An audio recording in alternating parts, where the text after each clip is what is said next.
underline. Omong dikit tapi nyelekit.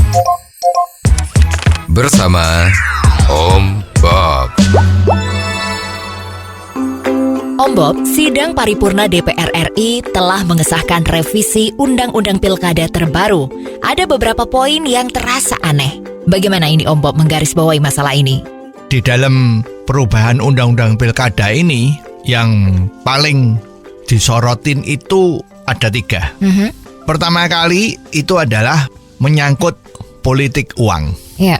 Kalau dulu kan tidak diperankan ya, ada politik uang tuh peserta pilkada bisa didiskualifikasi.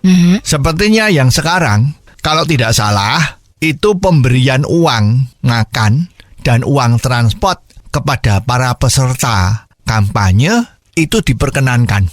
Nah, kalau ini terjadi, betul-betul terjadi, akan sulit ya, karena uang makan dan uang transport itu tidak dijelaskan secara rinci besarnya berapa.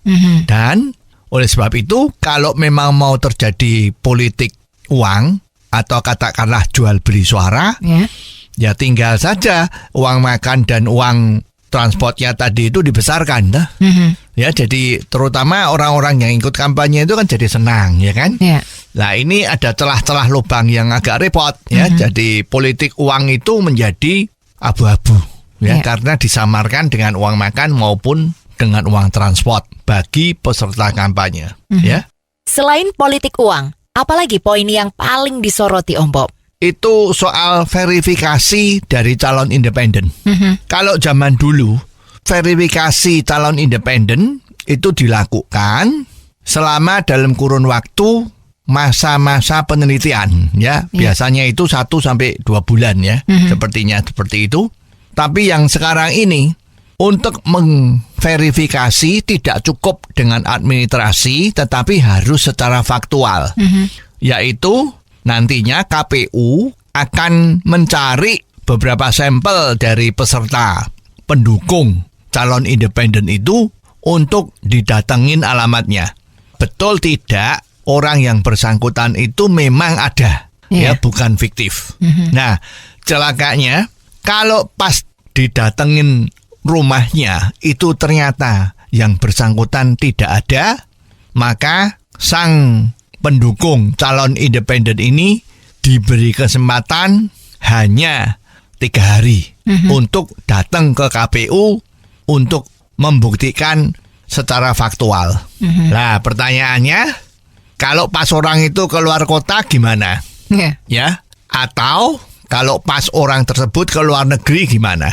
Atau pendukungnya itu adalah punya KTP DKI tetapi tinggalnya di Australia misalnya, atau bahkan di Amerika. Nah, itu terus gimana? Ya. Jadi hal-hal semacam ini secara teliti ya, secara detail itu bisa dilakukan dengan bagus kan, mencegah supaya jangan terjadi manipulasi dari KTP itu. Tetapi di dalam kesan dari masyarakat, kesan ini jadi kurang bagus ya. Sepertinya kok mempersulit calon independen ya. Sepertinya ada usaha-usaha untuk bisa dengan mudah menggagalkan calon independen secara administratif. Terus apalagi Om Bob selain itu?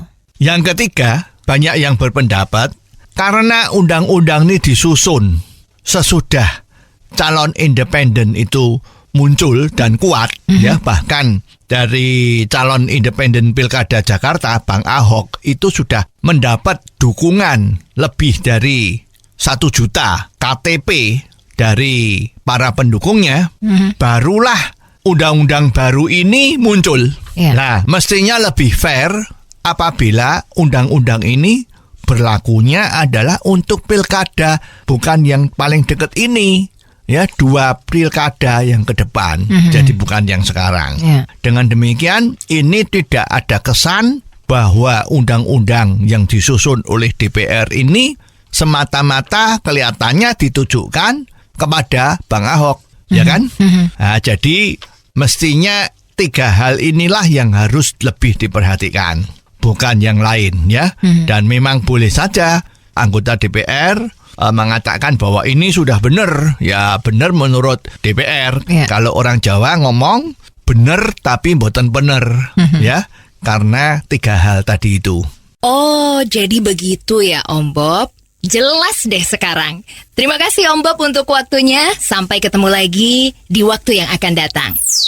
Untuk kritik dan kasus yang perlu dikomentari Om Bob, silahkan kirimkan SMS Anda ke 0856 4141 6767. Sekali lagi, 0856 4141 6767. Underline. Omong dikit tapi nyelekit. Bersama Om